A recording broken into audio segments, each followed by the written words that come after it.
Tantor Audio, a division of Recorded Books, presents Lust, a Bad Boy and Amish Girl Romance by Sienna Valentine.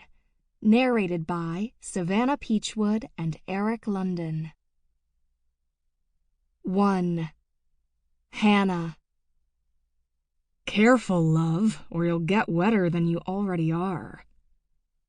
I arched my back away from the faucet of the sink I was perched on, pressing into Ash's hard body, most of which was still disappointingly clothed. His shirt was hanging off him in all the right places, clinging to him in others, alluding to the rippling muscles I just knew were under there. In my mind's eye, I could picture them, tensed for my touch, just waiting for me to unwrap their splendor, to graze my nails over every bulge and coil, to trace the furrows of his hips down to the thickening root of his full, throbbing cock. This I would have to relegate to my imagination, however, as the venue of my very first tryst with Ash Brody would not allow for either of us to completely undress. But that was the price you paid for spontaneity. Sometimes you ended up in a bathroom at the back of the bar you both worked at, raring to go, but lacking the time and the privacy to do it right. Although, if I was being honest, fast, hard, and hot was exactly the way I liked it. I didn't hear Ash complaining either. I tipped my head back, my skull meeting the mirror behind me with an impact that bordered on violent. I saw stars, and then saw them again as Ash ran his tongue up my neck, laying a series of scorching, sloppy kisses along my jugular. My pulse pounded into his lips as he pulled down the low neckline of my top, exposing the cups of my bra. It was simple and black, but if I'd known we'd end up like this today, I would have worn something nicer. The look in his dark eyes told me none of that mattered. He didn't care what my lingerie looked like. He cared about what was inside it. And he was grasping for it already, his coarse hands ripping the cups down, freeing my breasts to the chill of the restroom. I drew in a sharp breath, and Ash's teeth glinted. "Don't worry, I'll warm them back up." Then he lowered his head and took one of my hard nipples between his lips, the flat of his tongue tantalizing them, along with a warm puff of his breath. I seized his hair with both my hands, writhing on top of the sink, my thighs already clenched hard around his narrow waist. I dug my knees into him like he was a prized stallion, urging him on, spurring him to use his teeth on my sensitive flesh. I was probably leaving bruises. I sure as hell hoped I was, anyway. He'd already left plenty of marks on me, so it was only fair. A groan ripped from my throat as Ash pulled my jeans down to my knees, yanking them hard, recklessly.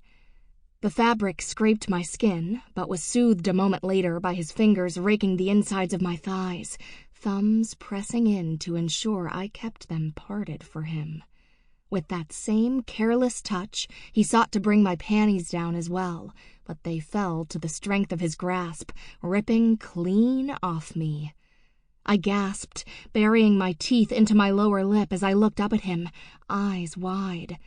No one had ever handled me so expertly before, so effortlessly.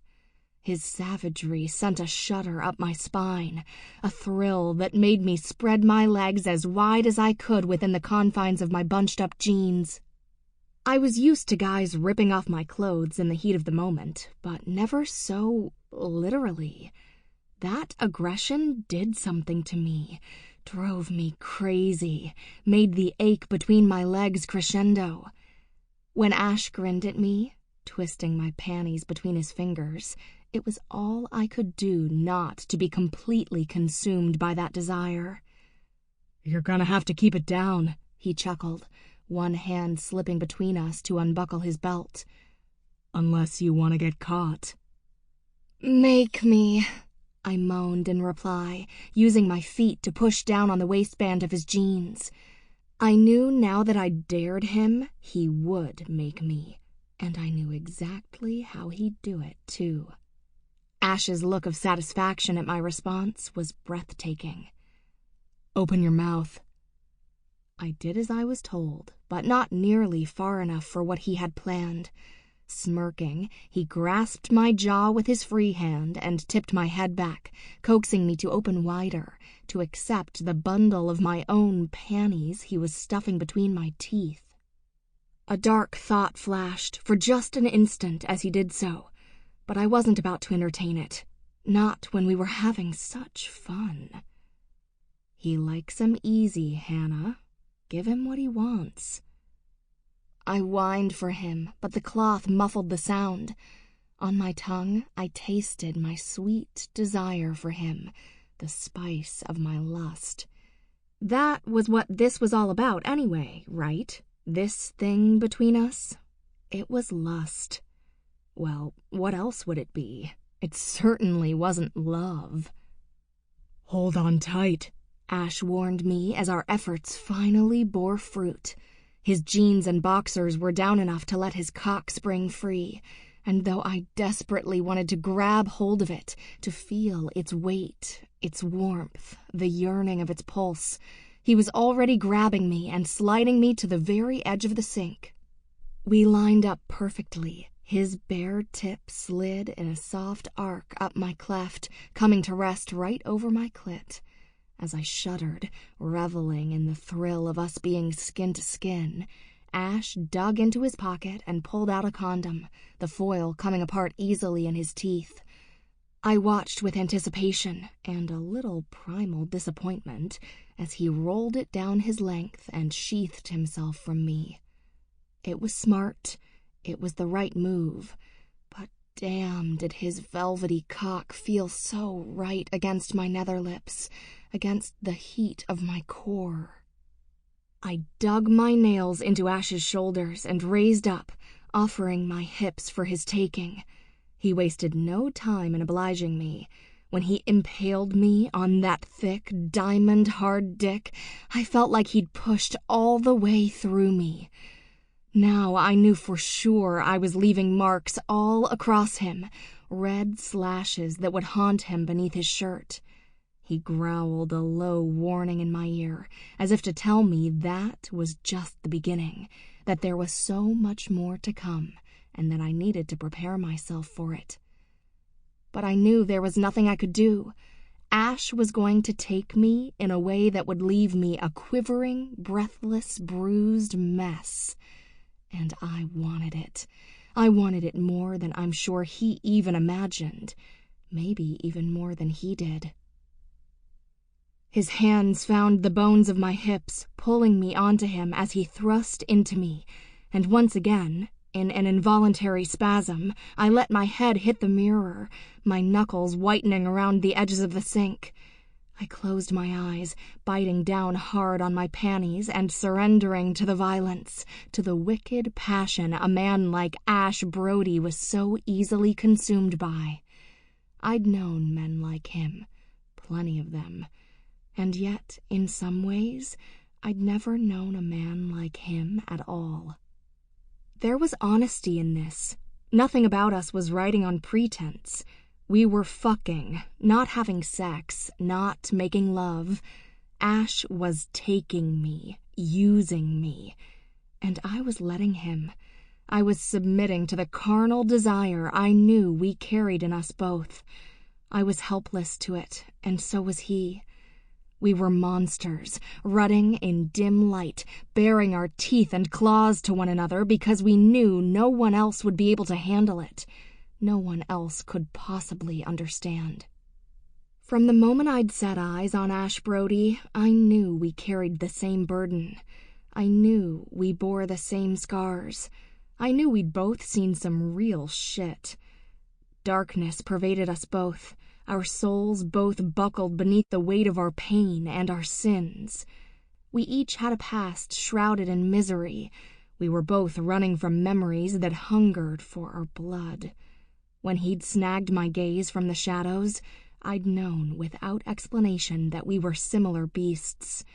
This, our frantic, vicious fucking in the bathroom, this was just the proof of it. We were no better than animals, so why try to be human? Besides, wasn't it easier to think of ourselves this way? But then Ash just had to go and surprise me. The strokes he made inside me slowed, and he lifted one hand to the back of my head, shielding me from the glass behind it. His touch was tender, protective. It startled me enough to open my eyes, even before he murmured in those irresistible husky tones. "Look at me, Hannah. Look at me." I did as I was told, even though I was sure he could see the confusion that twisted my face. He'd noticed my head against the mirror. The warmth of his gaze told me he had. I could see it glowing there, a soft ember behind the flames of his desire. My heart hammered as he kissed my forehead, flooding me with uncertain but not unwelcome affection. This was unexpected. This was not what I was used to. There was really nothing I could have done to prepare myself for Ash, not on that day and not on any other. Fucker. I held his gaze as he pumped into me, feeling at first vulnerable, but gradually losing myself in his stare. I didn't notice he'd taken his hand off my hip until he moved it between my legs, using his thumb to tease my wet and swollen clit above the sawing of his cock. He was still fucking me, there was no question about that, nor was there any about how much I fucking loved it. But there was something else between us, too. Something that made it just a little different. Enough so that when I came, when my muscles clamped down in ecstatic bursts around his shaft, milking him for all he was worth, I wailed his name and meant it. Ash snarled. He pressed on my clit, drawing me up to new heights, and with his free hand he tore my panties from my mouth and kissed me, hard on my lips. I kissed him back, his face clutched between my palms, my thumbs dug into his cheekbones. And I meant that too, the kiss. Our kiss. And I knew that meaning was shared. "Fuck," I hissed as he emptied into me, his forehead against my shoulder, the condom the only thing that kept him from filling me to the brim. He blew a hot breath against the curve of my neck, and I leaned back, careful of the mirror, as I muttered, "You're gonna be trouble, Ash, I can tell." "I'm going to keep you out of trouble, is what I'm going to do," he replied, his voice thick, rich, and dark with the remnants of his orgasm. I smiled and shook my head. I loved that tone on a man. "And you'll get your brothers to agree?" I asked him, holding him for as long as I could inside me. "I have a feeling this isn't going to be an easy task. It's going to have to be more than just you." Ash, with a reluctant grunt, pulled himself free and worked on getting the rubber off his cock, tossing it into the nearest trash can. He pulled his pants and boxers up and helped me off the sink so I could get my jeans around my waist as well. Pity about my panties. I was not a fan of going commando, and I still had hours left on my shift. "I will," he said at last, peering over my shoulder to fix his hair in the mirror and adjust his clothes. "Don't worry about it, love. I'll figure something out." "Hope so," I said, folding my arms. "Because I just paid in advance, and these are my sisters. No half-assing it, all right?" Ash arched a brow. It was adorable. "And what a payment that was. Anyway, when have you ever seen me half-ass anything?" I rolled my eyes. "Offhand? Well, there was the night that one chick kept buying you drinks, and halfway through your shift, you two disappeared and left me to handle the drunken disorderlies by myself." "Right," he said thoughtfully. "Tanya." It was my turn to look incredulous. "Do they all have names, or is that one special?" "They all have names," Ash replied. though a roguish grin soon wiped away any trace of indignance he might have felt at the accusation. "Why? Are you jealous?" I snorted and waved him off, but some small chord in me had been plucked, and I knew it. Still, no sense in showing him that. "What I am is late getting back from my break, which you promised I wouldn't be, and you're late meeting your brothers." Ash made a move for the door, but I stopped him, fingers splayed across his broad, well-muscled chest, the chest I had yet to see in its full glory, thanks to our choice and location. "No, I go out first. Wait 5 minutes, then you can leave too." "And if my brothers leave because your dignity is holding me hostage?" he asked. "I assume they have phones," I replied, unlocking the deadbolt across the inside of the door. "And make sure you get rid of those panties, will you? Seriously, find somewhere to put them that's not here.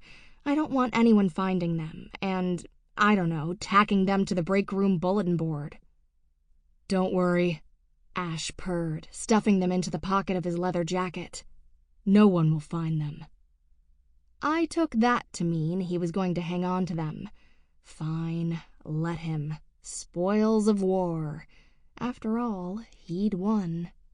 Or at least that was what I was willing to let him think, that he'd finally found a way to get into my pants, that he had seduced me, that he alone had been responsible for my eventual, and in his opinion probably inevitable, submission to his desires.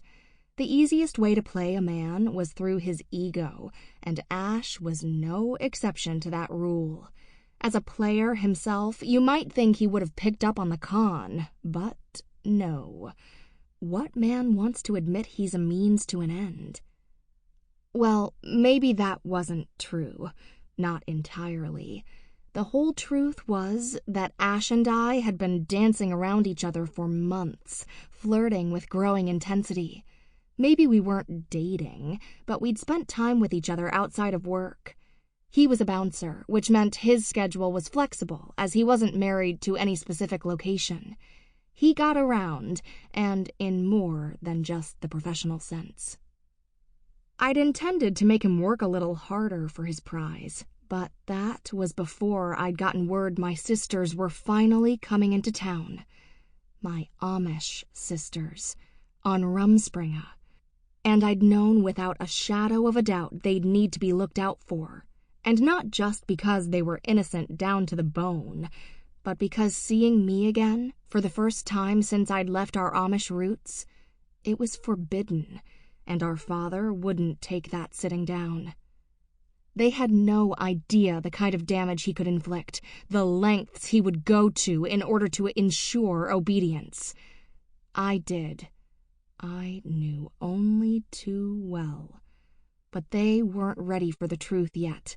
They weren't ready to know why they had to stay here in Bright Falls and never look back. I was going to have to convince them of the merits of a modern world. An English world, as the Amish called it, while at the same time protecting them from the retribution I was sure would come. That's where Ash and his brothers came in.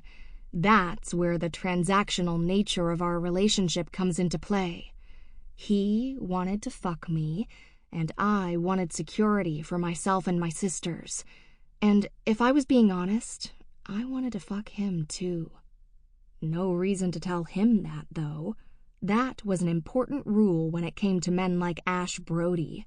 You could never give anything away, especially not your heart. Not to someone who called women love and never meant it. Better this way, I thought to myself as I exited the bathroom, leaving Ash to linger behind me. Better if no one knows the whole truth about you. Better if no one gets close enough to figure you out. But as Ash grabbed my ass just as I cleared the door, I had to admit to myself a sad truth. He had at least one thing figured out about me, and in retrospect, it turned out to be the most dangerous thing of all. 2. Ash. My ass hadn't even hit my seat yet, and Reed was already grating on my nerves. "There he is," he said as I joined him and our other brother Wyatt at a small table near one of the TV sets. "How's the syphilis?" "Fuck you," I replied.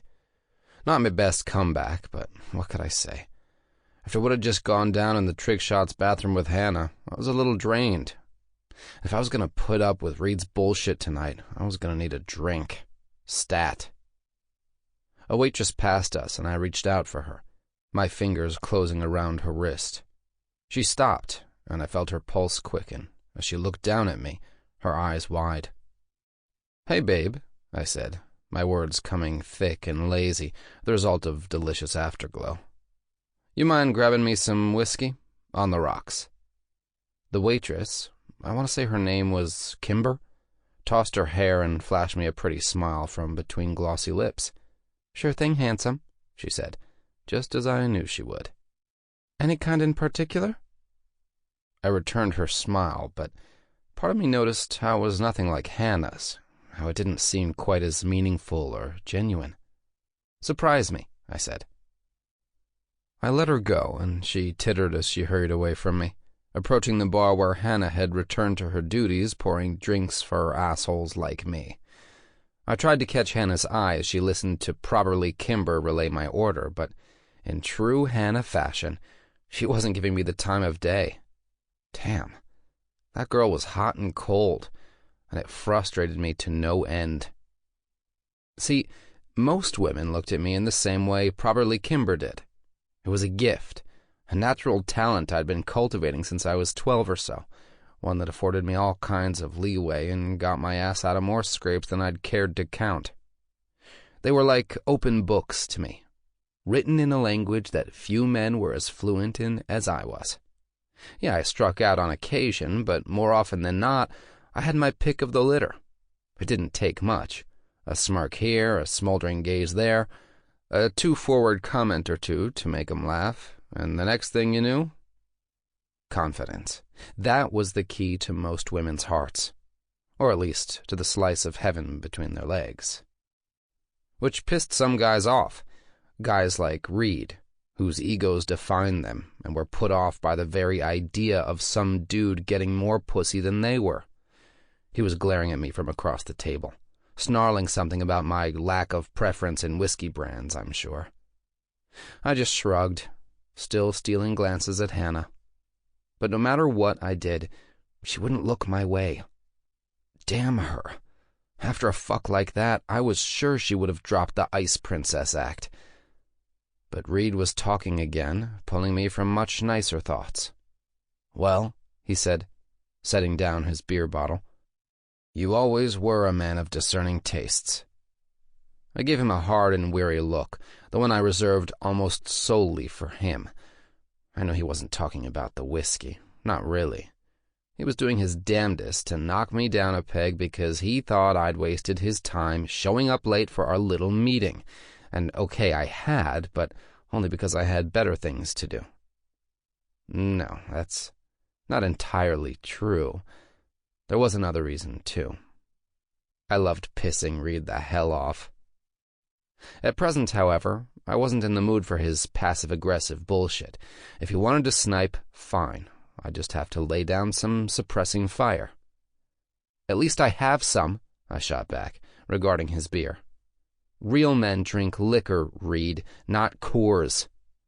I curled my lip in disgust, then glanced over at Wyatt, who had thus far been silent. It was cruel of me to pick on him, but his stupid ass was the original reason I'd called this meeting, so I had no qualms about venting some of my annoyance in his direction. "And whatever the hell this is," I added, turning his bottle around and staring at its label in shock. "Pabst?" "Fuck you," Wyatt muttered, pulling his beer out of range, his attention momentarily drawn away from the TV screen and the MMA fight playing across it. "I like PBR just fine." Of course he did. Because he was still a goddamn infant. And as such, he had no business getting thrown in a holding cell because of a stupid turf battle that could have been a whole hell of a lot worse. A battle that had started because Wyatt was doing his level best to go down the same hellish road our father had so many years ago. The Bright Falls beasts were a black mark on all our records. They were the local chapter of an MC dear old Dad had founded back in the day, one that left a legacy of bloodshed and terror. A legacy that had been assigned to the three of us by proxy. We were his sons, and as such, we carried the sins of our father. None of us more than me. I was the eldest. I was the one he'd groomed to take over someday. Out of the three of us, I'd been the most involved. I'd done things I knew I could never fully outrun. I knew my hands would never be completely clean, and sometimes it felt like I should have been more forthcoming with Reed and Wyatt about that. Especially now, when Wyatt's dumbass was so close to ruining the more noble reputation we'd all been working so hard to build over the past few years. Sure, we were still the Brody bunch, still the bad boys, still the ones mothers raised their kids to stay away from, but slowly, we were throwing off the mantle of public nuisances and well on our way to earning our keep in this town. I used to get pulled over all the damn time for what we called driving while Brody, but in the past 6 months, I could count on one hand the amount of times I'd been hassled by some cop with a grudge. I'd kept my head down, took legitimate jobs, stayed far, far away from anything to do with the beasts and their crumbling empire. At one point, during the height of Dad's reign, they had stretched all the way from Arizona to Montana and as far west as Washington and Oregon. They were the most feared gang north of the Rio Grande, rivaled only by the cartels down in Mexico. They lived up to their name, lived up to their patches that marked them as 1%ers. Comes from that time the American Motorcyclist Association commented on the public's perception of motorcycle clubs, stating that 99% of members were decent law-abiding citizens, which left 1% as outlaws. In my youth, that distinction appealed to me. What young man didn't want to be seen as dangerous, as powerful, as the heir to a kingdom? It was a status that came with all kinds of benefits, including, but not limited to, a steady supply of wanting, willing pussy. But that shit all takes a back seat when your dad goes off the deep end and starts shooting at the feds. It's around that time, when you've just turned 18, when you're looking at the faces of your younger brothers and knowing nobody's going to take them in, when you're thinking how Mom's been dead for years, and maybe if she wasn't, the beasts wouldn't have ended up quite so bad, that you start worrying about bigger problems. Like how the fuck you're going to keep your family intact after you watch your father get hauled to prison on live TV, or killed. Neither Reed nor Wyatt had any idea the kind of deal I made to keep their asses out of the fire, to get custody of them both so neither of them had to live through the horrors of foster care. I tried my best to shield them from that sacrifice, thinking it was the noble thing to do. But on days like today, I wondered if I'd done them some kind of a disservice. Reed was an ungrateful bastard, and Wyatt treated our old man's legacy like it was something to be proud of. Like the mighty had fallen but would someday rise again. It gave me goddamn chills. "Come on, you said you wouldn't harp on this shit," Wyatt whined when I brought it up to stop Reed's persistent snide remarks. It worked. Reed glanced at me, then at Wyatt. The expression on his face told me he'd forgotten all about me showing up late to the party. "Why? What did you do now?" Wyatt sulked, so I filled Reed in. "Fuck's sakes, Wyatt," he hissed. "Are you trying to put targets on all our backs again?" "I didn't do nothing wrong," Wyatt insisted, and I watched him clench his hands into fists. Wyatt had one hell of a temper. Sometimes it was amusing. Other times it was destructive in all the worst ways. I sipped my drink, the one probably Kimber had brought while Reed and I were still trading verbal blows, and shook my head at Wyatt's shitty explanation. "I was just hanging around when shit happened to go south, that's all." Reed and I exchanged looks. He looked just as exasperated as I did, and who could blame him? Even if Reed wasn't clued in on every aspect of how the beasts worked, He'd been involved too. Low-level stuff, but enough to mark him almost as bad as me. Sample complete. Ready to continue?